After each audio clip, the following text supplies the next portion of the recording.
ভারতে খেলতে আইসিসি যদি কোনো অযৌক্তিক চাপ সৃষ্টি করে বাংলাদেশ তা মেনে নেবে না, এমনই কঠোর অবস্থানের কথা জানিয়েছেন ক্রীড়া উপদেষ্টা আসিফ নজরুল।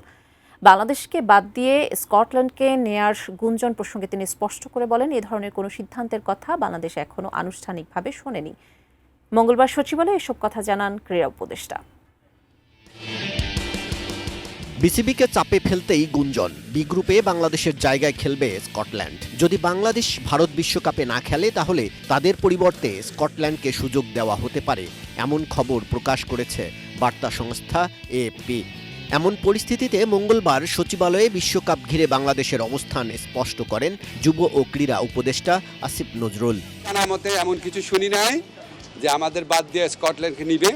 আমাদেরকে অযৌক্তিক প্রেসার প্রয়োগ করে, অযৌক্তিক চাপ সৃষ্টি করে আমাদেরকে ভারতে খেলাতে বাধ্য করা যাবে না। বিশ্বকাপে জায়গা না পাওয়া দলগুলোর মধ্যে র্যাঙ্কিংয়ের শীর্ষে থাকায় বাংলাদেশের স্থলাভিষিক্ত হওয়ার দৌড়ে স্কটল্যান্ড এগিয়ে আছে। যদিও স্কটল্যান্ডের বিষয়ে আইসিসি এখনও আনুষ্ঠানিক কোনো মন্তব্য করেনি।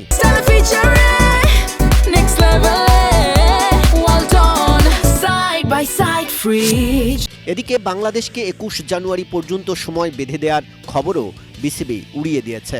ভারতীয় বোর্ডের কাছে মাথা নত করে আমাদের উপর চাপ সৃষ্টি করে অযৌক্তিক কোনো শর্ত চাপায় দেয়, আমরা সেই অযৌক্তিক শর্ত মানব না। এর আগে এমন উদাহরণ আছে, পাকিস্তানে ভারত খেলতে যাবে না বলেছে, আইসিসি ভেন্যু চেঞ্জ করেছে। আমরা অত্যন্ত লজিক্যাল কারণে ভেন্যু চেঞ্জের কথা বলেছি। নিরাপত্তা ইস্যুতে ভারতের টি-20 বিশ্বকাপে বাংলাদেশের খেলা সংশয়ে। আইসিসির প্রতিনিধি বিসিবির সঙ্গে আলোচনা করে ফিরে যাওয়ার পর এই নিয়ে সংকট যেন আরও গভীরে। বল এখন আইসিসি না বিসিবি কার কোর্টে, সেটা বোঝা বড়ই মুশকিল। মৃণাল কান্তি কাজল, এটিএন নিউজ, ঢাকা।